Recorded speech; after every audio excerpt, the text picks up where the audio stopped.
Muy bien, vamos en esta mañana a orar. Quiero invitarte a que cierres tus ojos allí donde estás y pídele al Espíritu Santo que te hable. Padre, gracias por esta mañana.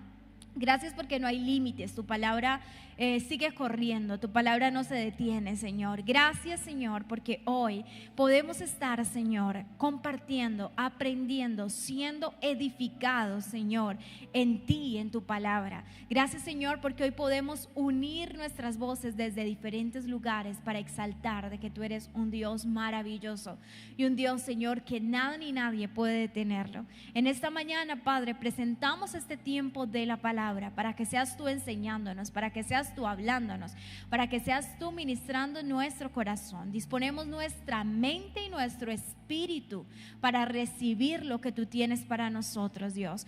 Hoy nuestra actitud y nuestro corazón está enfocado, Señor, en lo que tú tienes para hablarnos el día de hoy, en el nombre de Jesús, amén y amén. Ok, vamos entonces a la palabra del Señor y quiero que ahí donde tú estás abras tu Biblia en Isaías capítulo 9, vamos a leer del versículo 1 al versículo 7 y dice así la palabra del Señor: mas no habrá siempre oscuridad para la que está ahora en angustia, tal como la aflicción que le vino en el tiempo que livianamente tocaron la primera vez a la tierra de Zabulón y a la tierra de Neftalí, pues al fin llenará de gloria el camino del mar de aquel lado del Jordán en Galilea de los gentiles. El pueblo que andaba en tinieblas vio gran luz. Los que moraban en tierra de sombra de muerte, luz resplandeció sobre ellos. Multiplicaste la gente y aumentaste la alegría. Se alegrarán delante de ti como se alegran en la siega, como se gozan cuando reparten los despojos, porque tú quebraste su yugo pesado y la vara de su hombro y el cetro de su opresor, como en el día de Madián. Porque todo calzado que lleva el guerrero en el tumulto de la batalla y todo manto revolcado en sangre serán quemados, pastos del fuego. Verso 6: porque un niño nos ha nacido, hijo nos es dado, y el principado sobre su hombro, y se llamará su nombre admirable, consejero, Dios fuerte, Padre eterno, príncipe de paz. Lo dilatado de su imperio y la paz no tendrá límite sobre el trono de David y sobre su reino, disponiéndolo y confirmándolo en juicio y en justicia desde ahora y para siempre. El celo de Jehová de los ejércitos hará esto. Y no estamos en diciembre, no estamos en Navidad, porque es un versículo que usualmente usamos en Navidad para todas nuestras publicaciones, presentaciones. Nos ha nacido un niño, hijo nos es dado. Y generalmente este texto es usado en Navidad, pues porque recordamos la venida de Cristo, su nacimiento, etcétera, etcétera. Pero es bien interesante porque esta porción de texto de Isaías nos está hablando acerca de una de las primeras profecías mesiánicas que nos hablaban acerca de la venida de Jesús. 700 o 750 años antes de Cristo, Dios levantó a un profeta como Isaías para traer esta palabra. Y esta palabra, hay dos tipos de tiempos en las que se da: un tiempo futuro, que es lo que va a ocurrir, pero un tiempo pasado, que es el hecho histórico más sorprendente: nos ha nacido. Noten que la palabra lo dice en pasado, no va a nacer, nos ha nacido, está en pasado. Y es que necesitamos entender que para Dios el futuro ya es historia.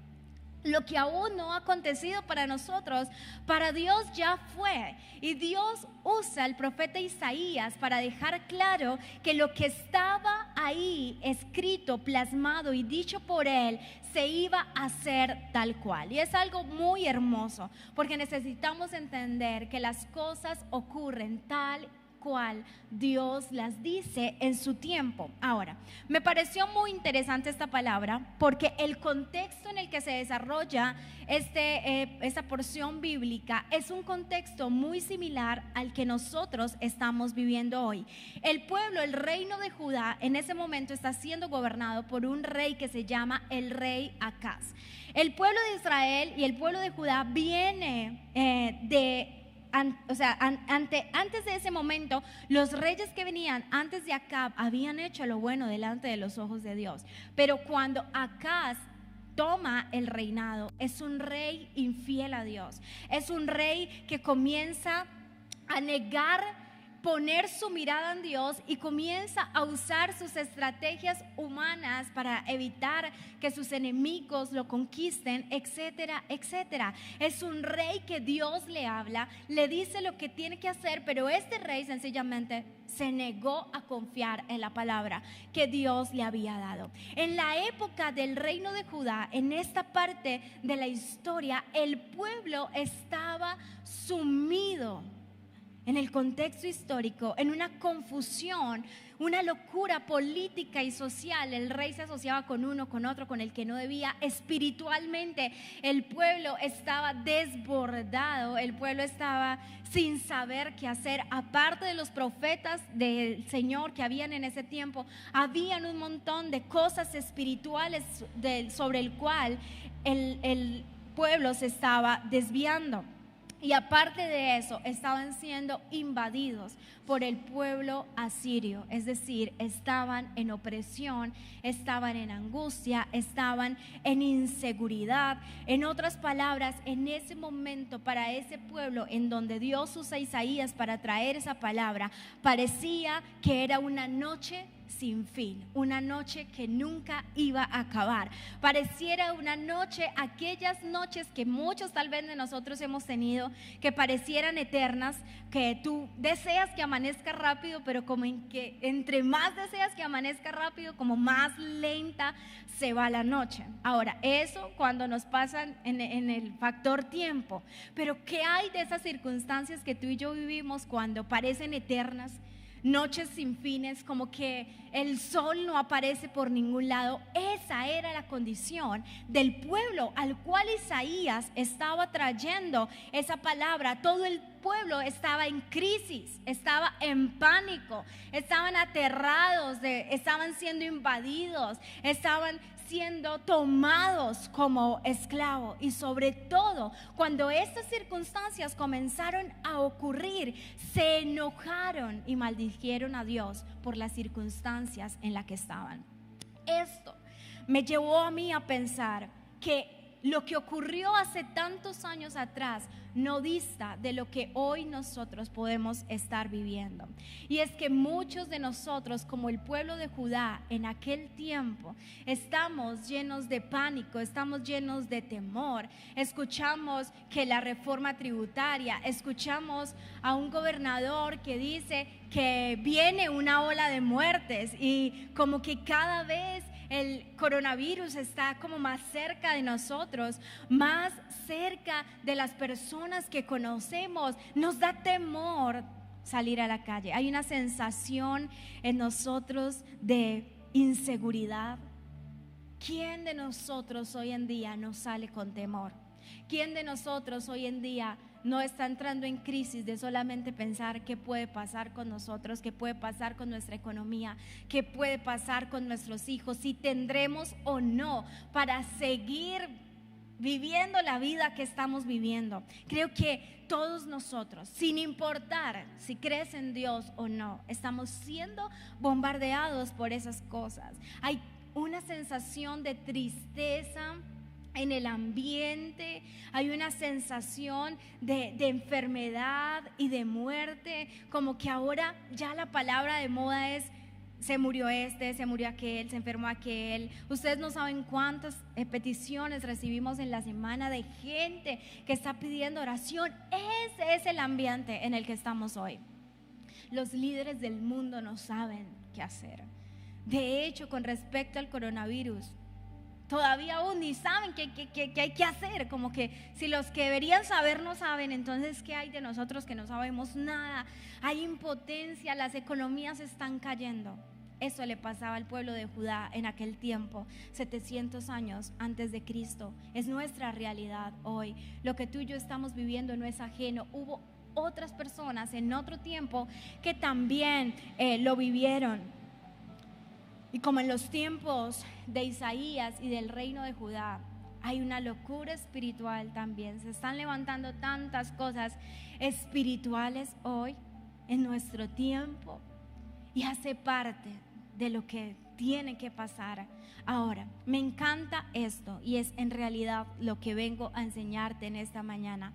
Y es que en medio de ese caos, en medio de esa crisis, en medio de esa inseguridad, de ese temor, de esa opresión que el pueblo tenía en ese momento, era un pueblo oprimido, se levanta un hombre como Isaías, como el profeta, y va a traer una palabra de esperanza. Y creo que es lo que necesitamos en este tiempo. Necesitamos que en medio de este caos que estamos viviendo se pueda levantar una voz de esperanza que nos diga a nosotros que esto efectivamente no durará para siempre, aunque pareciera una noche sin fin. Se levanta Isaías para anunciar esperanza.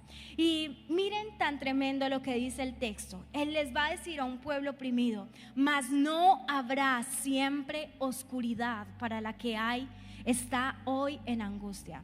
Y yo no sé usted, pero yo me apropié de esa palabra si fuera para ese tiempo. No habrá para siempre oscuridad para la que hay y la que está ahora en angustia.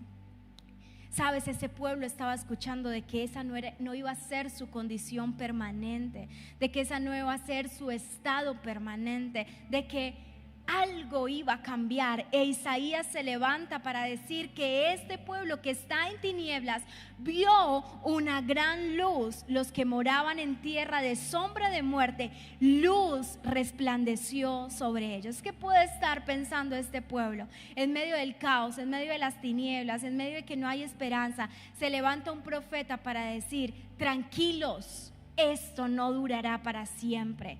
Tranquilos, en medio de las tinieblas que ustedes ven, aparecerá y brillará una luz. Y este pueblo dice lo siguiente: que está en tristeza, que está oprimido, que está dolido, tranquilos, porque Dios les dará alegría. Y esa alegría se asemeja, dice el texto, como cuando alguien ha sembrado muchas semillas por mucho tiempo y sabe que tiene que tardar un tiempo la semilla para dar una cosecha, y ya ha esperado el tiempo. Y los que cultivan la tierra son exactos para saber el día en que esa semilla dará cosecha. Y ese día de cosecha, puedes imaginarte tú la alegría de alguien que ha esperado por meses una cosecha. Eso debe ser impresionante. Y era lo que el profeta le estaba diciendo a este pueblo: llegará un momento en donde esa tristeza que ustedes sienten se convertirá en alegría, tal cual como alguien que recibe una cosecha se alegra y se goza. Y lo siguiente que dice el texto es: porque tú quebrantaste su yugo pesado y la vara de su hombro y el cetro opresor como en el día de Madián. ¿Sabes qué les estaba diciendo? Ustedes van a ser libres. Ustedes van a ser libres. Ese yugo pesado que ustedes sienten sobre sus hombros, ese yugo se les va a quitar. Está en futuro. Eso les va a ocurrir a ustedes. Pero noten que el pueblo está en su peor condición. Es como cuando nosotros en medio de este caos que vivimos, alguien se levanta con una palabra de esperanza y dice: no, pero esto va a cambiar, no, esto va a mejorar, Dios va a hacer algo, y tú por dentro estás pensando como, ¿quién sabe? Tal vez, de pronto. Pero Isaías se levanta con una voz de esperanza y les está diciendo: ustedes conocen que el Dios al cual ustedes sirven es un Dios que cumple sus palabras, que cumple su pacto. Así que esto va a ser una realidad en ustedes. Pero ¿saben qué me encanta? Y es lo siguiente: es que aquella esperanza de la que estaba hablando Isaías no era algo que iba a pasar, sino que era alguien que iba a venir. Esa esperanza no se trataba de que las cosas cambiaran. Esa esperanza gloriosa no era algo. Esa esperanza gloriosa era alguien. Y yo tengo una buena noticia para ti en esta mañana. Lo que para ellos era una promesa en futuro, hoy tú y yo la podemos disfrutar como una promesa presente. Pasaron muchos años después para que el niño que Isaías había dicho naciera.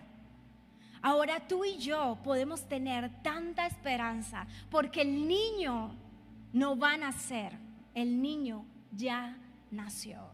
Y mientras Jesús esté en nuestra vida, tenemos esperanza.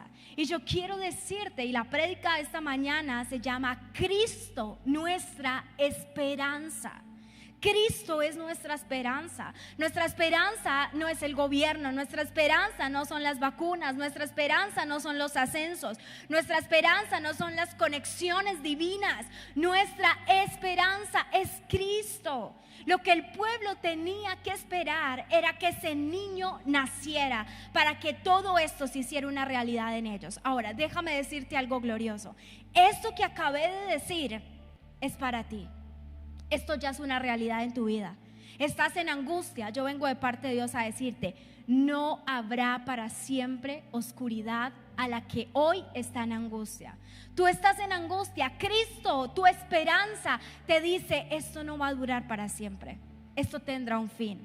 A ti que estás viendo tu vida en tinieblas, rodeado de cosas oscuras, negativas, yo quiero decirte que Cristo, tu esperanza, su luz resplandecerá sobre ti. Tal vez tú estás viendo un camino demasiado oscuro, como que no sabes para dónde coger. Eso es lo que nos ocurre en la oscuridad. Cuando estamos en la oscuridad nos tropezamos, nos caemos, nos golpeamos. Cuando estamos en la oscuridad no vemos con claridad, ¿sabes? Pero hoy Cristo es nuestra luz, una luz que es real en nosotros, y en medio de las tinieblas que podamos estar viviendo, Él se convierte en nuestra luz. A ti que estás allí en tristeza, afligido, yo quiero decirte que Cristo, tu esperanza, trae alegría y trae gozo a tu vida. Esto es una realidad para ti hoy, y tú y yo la tenemos que creer. Porque Cristo pagó un precio muy alto para que lo tuviéramos. Y tú que te sientes atado, esclavo, tú que sientes que estás cargando un yugo pesado, Cristo, tu esperanza, ya llevó tu yugo, ya llevó tu carga. Por eso la Biblia dice: echa sobre mí tu carga. Mi yugo es fácil y ligera tu carga. Tu yugo yo ya lo llevé, tu yugo yo ya lo cargué, para que tú tengas libertad. Y eso es una realidad para nosotros hoy. Cristo, iglesia, es nuestra única esperanza. Si tú quieres saber qué nos va a sostener por los próximos años que restan, yo vengo a decirte que lo único que nos puede sostener es Cristo, nuestra esperanza. No hay más, no hay más, no hay más. No hay otra expectativa que podamos tener de alguien que nos pueda solucionar, que nos pueda cambiar. Cristo es nuestra esperanza. Y es nuestra única, y tal vez, o no, probablemente, segurísima, que es la única que necesitamos. Pero necesitamos, iglesia, volver nuestro corazón a Él. Necesitamos, como aquel pueblo, volver nuestros ojos a aquel que es nuestra verdadera esperanza. Necesitamos experimentar lo que Él ganó por nosotros. Cristo es nuestra esperanza. Yo no sé si tú has pensado alguna vez en tu vida, pero hay momentos en donde uno dice: si yo, conociendo a Cristo, me cuesta y me duele en tantas circunstancias, puedes imaginarte a alguien que no conozca a Cristo. Tal vez tú en esta mañana nos estás escuchando y por primera vez estás hablando de que Cristo puede ser tu esperanza. Y tal vez has sentido el yugo pesado. Con Cristo no es que todo se nos solucione naturalmente, pero Él es nuestra esperanza, Él es nuestro refugio. Hoy Dios nos está haciendo una invitación, y es para que entendamos que ese alguien, Cristo, es nuestra esperanza, porque un niño nos ha sido dado, un niño nos ha nacido, un hijo nos ha sido dado, y el principado sobre su hombro, y se llamará su nombre. Cristo es lo que necesitas. Tal vez tú estás viendo esto y tú estabas buscando una respuesta y estabas diciendo: yo necesito que Dios me diga qué hacer, porque esas no son nuestras oraciones, que Dios nos diga el qué hacer. Pero yo vengo a decirte que lo mejor que tú puedes escuchar en esta mañana es que Cristo es lo único que necesitas. Cristo es lo único que necesitas. Escúchame, para esta tierra y para la eternidad, Cristo es lo único que necesitas.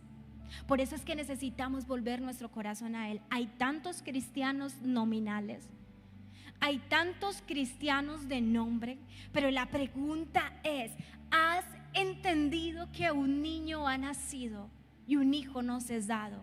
Y que Cristo ha venido para traerte libertad. Si eso no ha ocurrido en tu vida, es una buena oportunidad para que tú rindas tu vida a Jesús.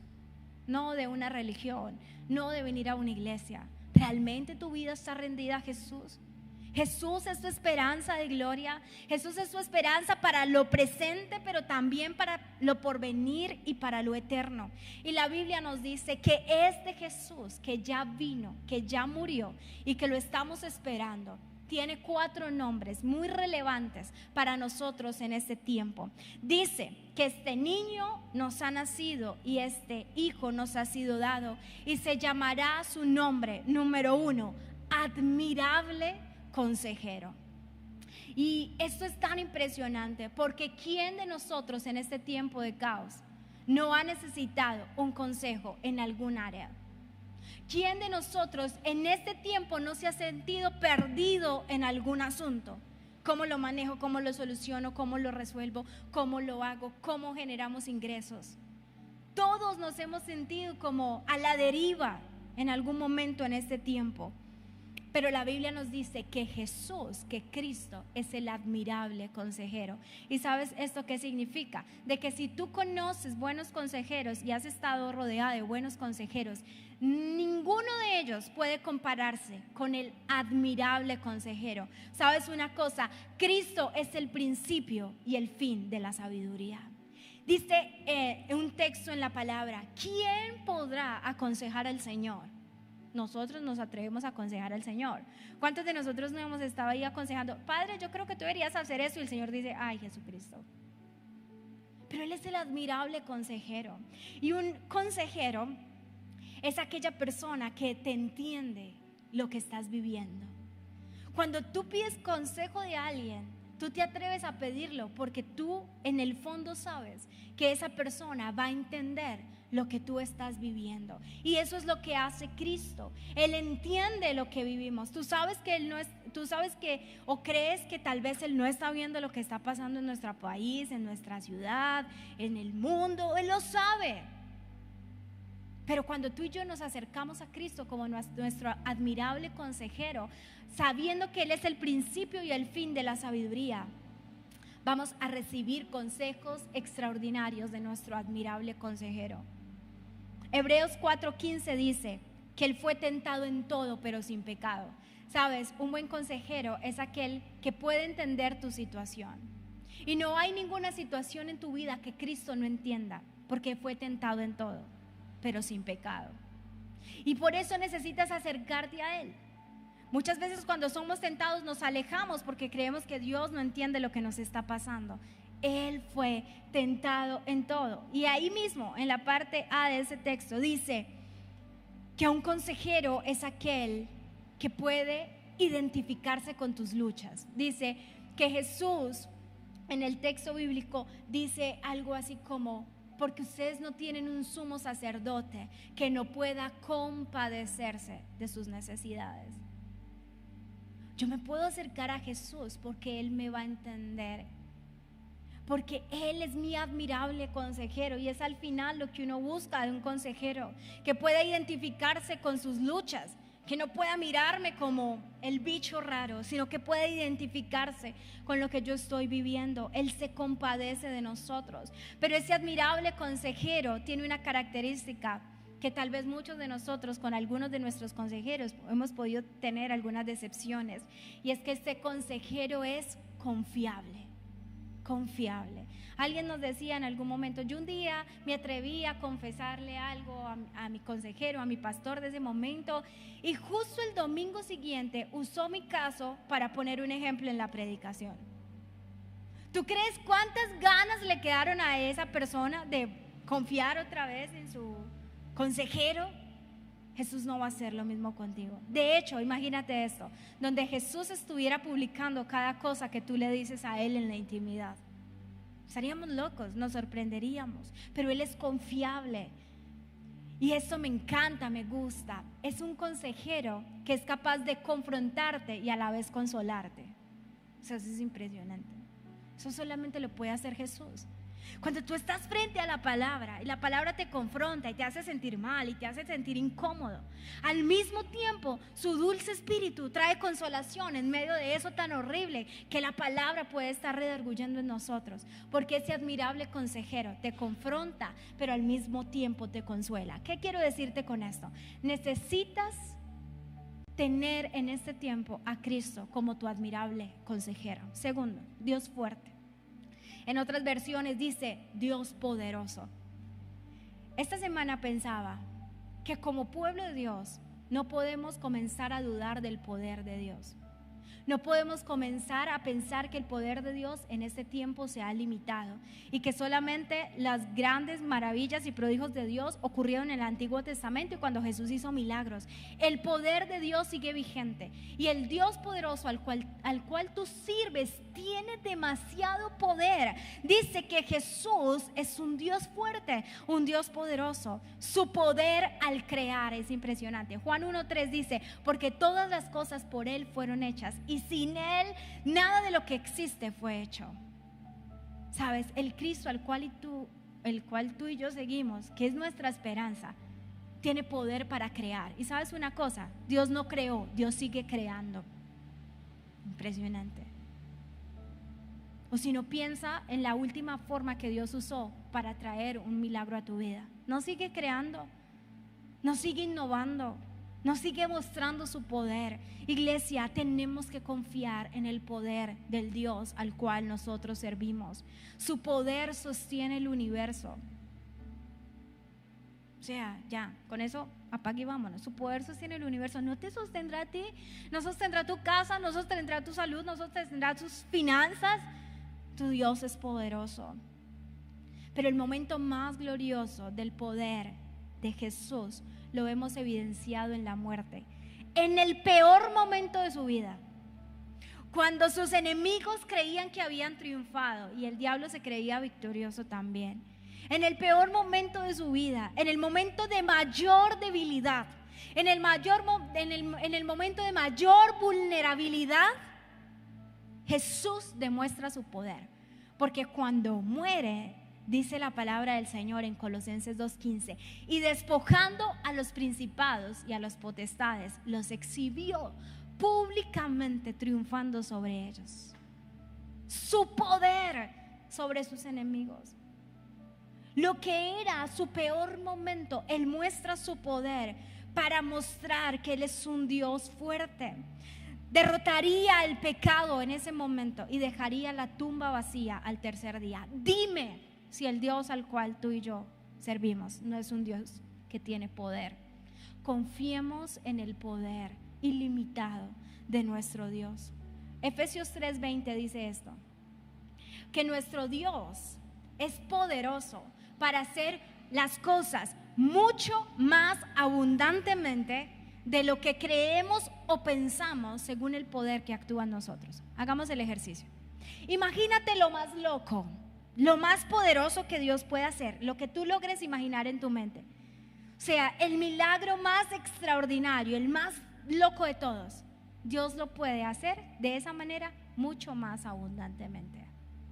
Porque su poder supera aún nuestra capacidad de razonar y de pensar las cosas en como Dios lo puede hacer. Nuestro Dios es poderoso para hacer las cosas mucho. A mí me encantan esas tres palabras porque me gustarían en todos los sentidos. Mucho, más y abundantemente. Vamos a pensar en la comida, en los que comen mucho. ¿A quién no le gustaría comer mucho más abundantemente? A todos. Ahora pensemos en algo tal vez más emocionante. Plata en la cuenta. ¿A quién no le gustaría tener en la cuenta mucho más abundantemente?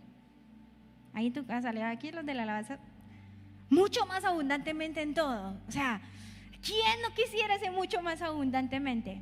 Todos. Yo quiero decirte, tu Dios es poderoso para hacer las cosas mucho más abundantemente de lo que piensas y crees. ¿Qué debemos hacer? Creer que el Dios al cual servimos es un Dios fuerte y es un Dios poderoso. Lo cuarto que dice la palabra es que es un Padre eterno. Y muchos se cuestionan ese texto porque Jesús vino como hijo y no como padre, pero Juan 14, versículo 7 dice que Jesús, cuando estaba hablando con Felipe, él le dijo: Felipe, tú me pides que te muestre el Padre. A ver, oh my God, todavía no has entendido que el Padre y yo somos uno. Que el que me ve a mí, ve al Padre, porque el Padre y yo somos uno. Jesús es nuestro Padre eterno. Salmo 103:13 dice: compasión. Él se compadece de nosotros como un padre se compadece de su hijo. Todos los que tienen papás, pues, y los que tenemos papás, nos damos cuenta de que no importa cuál error cometas y no importa cuál severo pueda ser el castigo que el padre pueda dar a su hijo para corregirle, su amor nunca está en juego. Su amor nunca está en juego. Tú debes entender, hay momentos en los que Dios te disciplina y tú crees que Dios no te ama y que por qué te permitió pasar eso, porque es una consecuencia tal vez de tu pecado, pero su amor no está en juego. Nunca te ha dejado de amar ni te dejará de amar, porque eres un Padre eterno. Y me encanta la palabra eterno, porque ¿sabes qué significa eso? Que su paternidad no tiene fin. Cuando Él te adoptó como su hijo, lo hizo de una vez y para siempre. Que tú no te sientas hijo, que hay veces te sientas huérfano, que hay veces te sientas como el adoptado, es una cosa, pero Él es tu Padre. Y en este tiempo, iglesia, necesitamos ver a Dios como nuestro Padre, un Padre que nos cuida, un Padre que nos provee, un Padre que nos da seguridad. A mí me encanta ver a mis hijos con mi esposo, porque ellos se sienten seguros al lado de Él. O sea, yo no sé esta dimensión de lo que está pasando. ¿Sabes qué pasa? De que yo hay veces pienso que mis hijos creen que el papá no le tiene miedo a nada, entonces lo llaman para que los defienda. Lo que ellos no saben es que él se está muriendo del miedo. O sea, ¿no les pasó alguna vez que se levantaron súper temerosos en la noche porque les jalaron los pies? Bueno, sintieron algo extraño y usted salió corriendo para la pieza de su mamá o de su papá y usted le contó lo que pasó y él le dijo como: tranquilo, no pasa nada, pero lo que usted no sabe es que su papá y su mamá se están muriendo del miedo por dentro, de solo pensar que a ti te había pasado eso. Pero la figura de padre nos da seguridad. Puedes estar seguro. Sabes, yo pensaba, no voy a hablar de política, no es lo mío. Aquí hay un amigo que sabe más que yo, lo estoy viendo. Pero hace algunos años, creo que hace 4 años, me imagino, también hicieron una reforma tributaria en donde pasaron el IVA del 16 al 19%. No, todos entramos en caos, no nos va a alcanzar la plata, ¿con qué vamos a mercar? Eso tan horrible. Pregunta, 4 años después, ¿has mercado? Con IVA del 19%, porque tu Padre te provee. Y yo no estoy diciendo que nos dejemos oprimir, ni mucho menos. Pero aún y si eso llegara a pasar, guapo ya sí va a ir de la iglesia, pero aún y eso, si llegara a pasar, nuestra confianza debe ser que nuestro Padre eterno nos cuida, nos provee, nos sostiene, no sé, algo hará el Señor, pero no nos dejará como huérfanos. O sea, Dios no es Jesús, el Padre eterno no es como defiéndase como pueda, no, tú quieres estar ahí. Y por último, príncipe de paz. Príncipe de paz. Lo más glorioso y lo más hermoso en cuanto a la paz es que mientras el hombre no sea consciente de que su pecado lo pone en juicio con Dios, no va a entender lo que Cristo hizo para salvarlo. Tú puedes decir: Jesús tan lindo, tan hermoso, tan especial, pero si tú no te sientes como pecador que debe reconocer que necesitas una salvación, tu salvación nunca tendrá como valor, y el sacrificio de la cruz, mucho menos. Los judíos nunca pensaron que estaban en enemistad con Dios. Cuando ellos esperaban un Mesías, ellos se creían que estaban tan bien espiritualmente. O sea, que el Mesías no venía a salvarlos a ellos, que el Mesías venía a ponerlos como el pueblo de pueblos, que el Mesías llegaría a reinar y derrocaría al gobierno romano.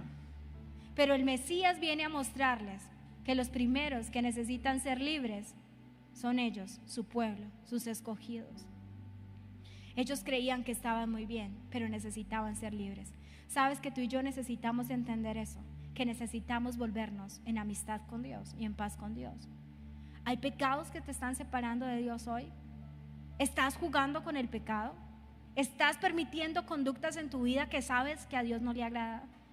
Es tiempo de ponerte en paz con Dios. Y solamente es a través de Jesucristo. Jesucristo murió y llevó tus pecados para que tú pudieras reconciliarte con el Padre. Él vino para traer paz entre el hombre y Dios. Eso no fue tan fácil, no fue tan sencillo. El hecho de que tú y yo hoy podamos orar y buscar la presencia de Dios, eso no fue, para ti hoy es fácil, pero eso no fue fácil para Jesús. Tu libertad, tu sanidad, tu restauración, tal vez a ti te parece algo sencillo, pero no fue sencillo para Jesús. Él tuvo que morir y necesitamos volvernos en paz con Él. ¿Estás en paz con Jesús? Espiritualmente hablando. ¿O ya te pusiste a cuentas con el Señor? ¿Reconociste tu condición? Sabes, no hay nada peor para alguien que no reconocer su condición de pecado. Una persona que no reconoce su condición de pecado difícilmente entenderá la gracia de Dios.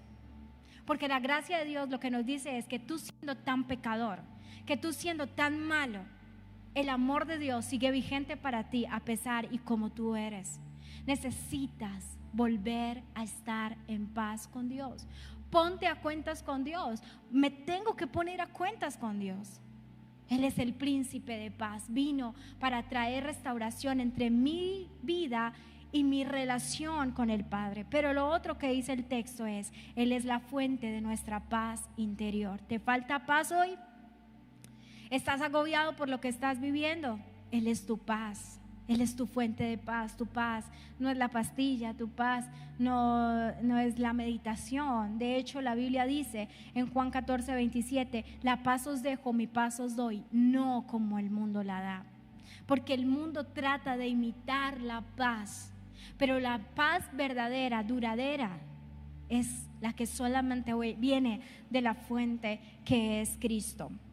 Dice: no se turbe vuestro corazón, ni tengas miedo. Él es nuestra paz.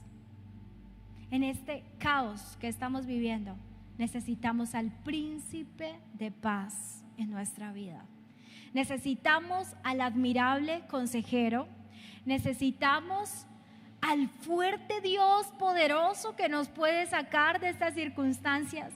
Necesitamos a ese Padre eterno que nunca nos dejará huérfanos, que nos cuidará, que nos proveerá, que nos suplirá, que nos cuidará. Y necesitamos a ese príncipe de paz, que en nuestros momentos de angustia, de tristeza, de tribulación y de dolor podamos entender que Él es la fuente de nuestra paz. Y necesitamos sobre todo volvernos en amistad con Él. Dice un texto en la palabra que Cristo vino a reconciliar al mundo con Dios. Yo no sé si tú alguna vez has pensado en tu condición espiritual, y no sé cómo está tu condición espiritual, pero lo que quiero decirte es: hay un príncipe de paz que murió para que tú pudieras estar en paz con Dios, para que tus pecados, por más grandes, oscuros que sean, Él murió para que fueran blancos. Dice la Biblia que aunque tus pecados fueren rojos como el carmesí, Él los hará como blanca lana. Así que, iglesia, en medio de esta situación, que ya no es una promesa venidera para nosotros, es una realidad, es un presente. Cristo ya vino, el niño ya nació, el Hijo ya nos fue dado. Y ese gozo, esa luz, esa alegría, esa libertad ya son para ti. No la tienes que esperar, solo la tienes que recibir, solo la tienes que disfrutar. Y comienza cada día a reconocer esas 4 cosas en tu vida. Jesús, tú eres mi admirable consejero. Tú eres un Dios fuerte, un Dios poderoso. Tú eres mi Padre. Tú eres mi príncipe de paz. Cierra tus ojos allí donde estás en tu casa.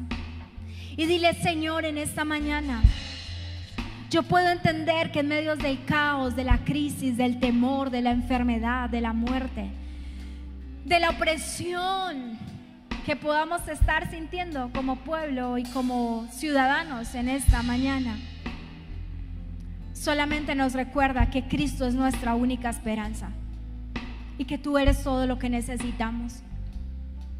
Y si tú eres nuestra esperanza, podemos estar confiados y seguros en ti. Padre, yo te doy gracias porque Cristo en la cruz ya nos dio la seguridad y la certeza de que en medio de las tinieblas luz resplandece sobre nosotros. ¿Sabes? Quiero decirte algo en esta mañana. Aprópiate de esa palabra. No habrá para siempre oscuridad para ti que estás hoy en angustia. Tu situación, tu problema, tu enfermedad, tu crisis no durará para siempre. ¿Sabes por qué? Porque Cristo ya vino y pagó por eso. Ya lo llevó en la cruz. Ya lo llevó en la cruz. Ya lo llevó en la cruz. Cristo ya pagó por ti en la cruz. Y quiero que en esta mañana, ahí donde tú estás, esta tarde ya, podamos levantar nuestra voz y con esas en mente, y se llamará su nombre: admirable, consejero, Dios fuerte, Padre eterno, príncipe de paz. Tú puedas decirle a Jesús cuánto lo necesitas en esta mañana. Cuánto lo necesitas. Y a través de esta canción lo vamos a expresar. Es muy fácil, es un coro súper fácil. Quiero que lo cantemos al Señor. Fuerte Dios, Padre eterno, hoy te necesitamos. Admirable consejero, fuerte Dios, Padre eterno, hoy te necesitamos.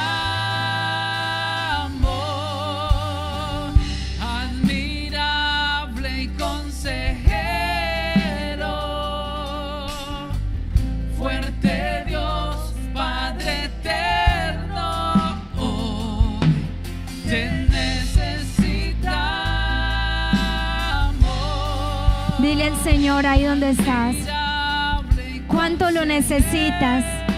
Dile: Jesús, necesito tu consejo. Jesús, necesito tu paz. Jesús, necesito tu poder. Jesús, necesito que tú seas mi Padre. Dile: tú eres mi admirable consejero. Tú eres mi Dios fuerte, mi Dios poderoso. Tú eres mi Padre eterno, tú eres mi príncipe de paz. Hoy camino en lo que tú ya ganaste para mí. Y abre tus labios ahí donde tú estás. Y que puedas decir: Cristo, tú eres mi esperanza. En medio de tu crisis, confiesa en esta mañana: Cristo, tú eres mi esperanza. Cristo, tú eres mi esperanza. Tú eres nuestra esperanza. El niño ha nacido, el hijo nos ha sido dado. Ahora está sentado a la diestra de Dios Padre. Él está reinando. Él venció la muerte, Él venció la enfermedad, Él venció la tristeza, Él venció la opresión. Pero necesitas tenerlo como tu esperanza. Cristo, nuestra esperanza. Cristo, tú eres nuestra esperanza. Levanta tu voz para terminar y cantemos eso al Señor en esta mañana. Admirable y consejero,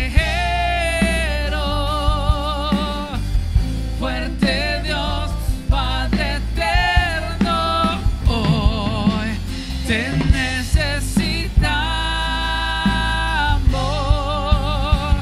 Admirable y consejero,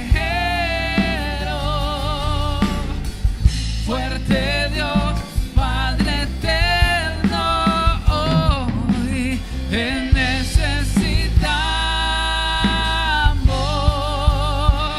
Admirable y consejero,